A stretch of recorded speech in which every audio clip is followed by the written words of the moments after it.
Hello, my name's Jason Gant, coming to you from the great city of New Orleans, Louisiana. Excuse me real quick. Hello, Control Center? Yes, this is Agent 86. A little play on, Maxwell Smart. When I was a kid, I remember watching Maxwell Smart, and his secret weapon was a shoe phone. That was it, a shoe phone. That was so far fathomed at that time. And granted, this is mid '80s, and the show was even older than that. But if you look at the way technology is changing, I remember when I got my first iPhone, I was like, you can look at the internet on your phone. That was mind blowing to me. Remember, and the way technology is changing. Her generation.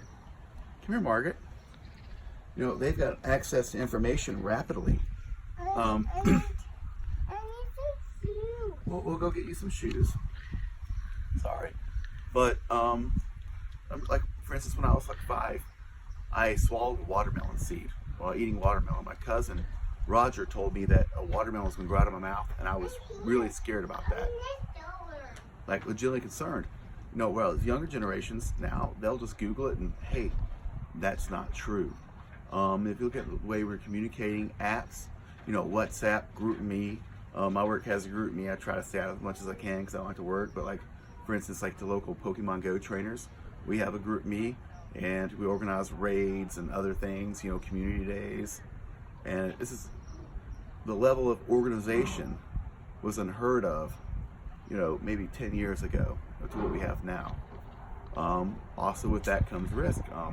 One thing, I realize that I do is Strava. I have a GPS watch. I'm a triathlete, Ironman, and I'm always posting my workouts and I run to work maybe 2 to 3 times a week, and I start right here. So I run to work and I post it on Strava, and it uploads to the internet, and now everyone can see where I start my runs from. Monday, Wednesdays, and Fridays, right here, which would essentially give them the address to my house.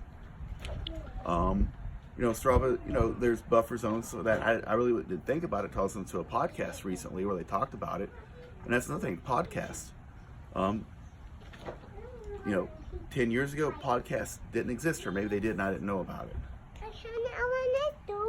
Okay.